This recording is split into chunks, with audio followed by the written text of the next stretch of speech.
93 FM. 93 Equinox Radio. Bonjour, l'image est tellement rare, quasi impossible chez nous. Voir un dirigeant fondre en larmes comme le sous-préfet de Yaoundé 4e a conduit Elvis l'autre jour au milieu de la cour de l'école de la petite Joyce violée. C'était de l'inédit. Devant la souffrance insupportable de cet enfant, la carapace de l'État s'est brisée pour laisser parler la vraie douleur humaine. C'était de l'inédit parce que nos dirigeants sont généralement insensibles, du moins ils laissent l'impression d'être insensibles. Les gens de Paul Biya ne savent pas vraiment avoir pitié du bas peuple. Nous n'avons jamais vu un membre de l'ogre de 82 fondre en larmes, à plus forte raison leur patron en 44 ans de règne. Alors, voir un dirigeant pleurer comme le sous-préfet de Yaoundé 4e donne un petit espoir au milieu de la nuit, car c'est exactement ce genre de cœur sensible que les Camerounais attendent de ceux qui les dirigent.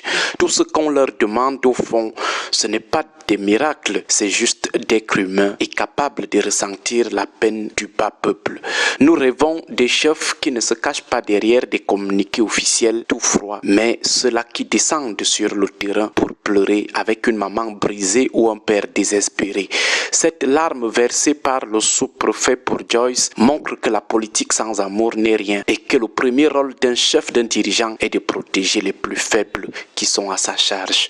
Malheureusement, espérer que nos dirigeants changeront ou deviendront plus humains est une illusion totale.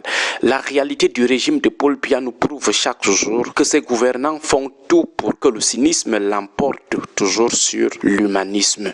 Ils luttent activement pour empêcher la pitié et la compassion d'ancrer dans leur cœur de pierre. On dirait que le système est fait pour effacer toute gentillesse.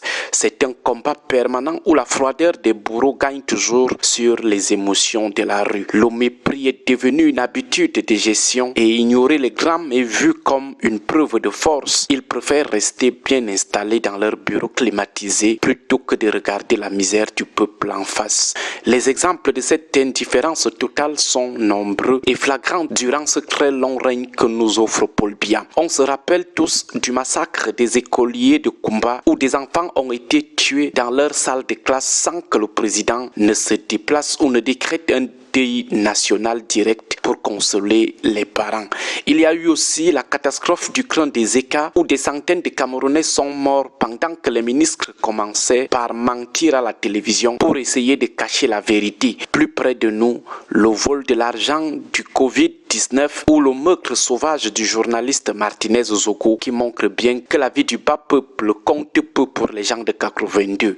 Même quand les enseignants du mouvement On a trop supporté pleuraient pour réclamer leur salaire afin de nourrir leurs enfants, le pouvoir a répondu par des menaces et un silence méprisant. Plus près de nous, on a vu la crise post-électorale où on a abattu à bout portant des dizaines de jeunes. Mais qu'est-ce qu'on a vu chez les partisans du régime de Yaoundé? Le mépris, la jubilation, le silence total. Cette méchanceté montre bien que les gens de 82 considèrent leurs compatriotes comme des êtres humains qui ne méritent aucune compassion, voire comme des animaux. Les larmes du sous-préfet de Yaoundé 4e sont donc une exception. On a vu des cadres de la République se moquer de la mort, de la souffrance d'Anissé Kane dans un cynisme très glaçant et en mondovision. Pourtant, nous devons savoir qu'au-delà des clivages politiques et autres considérations, la compassion est le ciment invisible de toute nation. Que l'on soit gouvernant ou gouverné, richissime ou pauvre, nous partageons la même chair, la même condition mortelle et un devoir de réciprocité dans la pitié, dans la souffrance. Malheureusement, à force de fermer les yeux aux cris du peuple, à force de montrer qu'ils sont plus cyniques, les dirigeants camerounais ont brisé ce pacte sacré d'empathie humaine réciproque.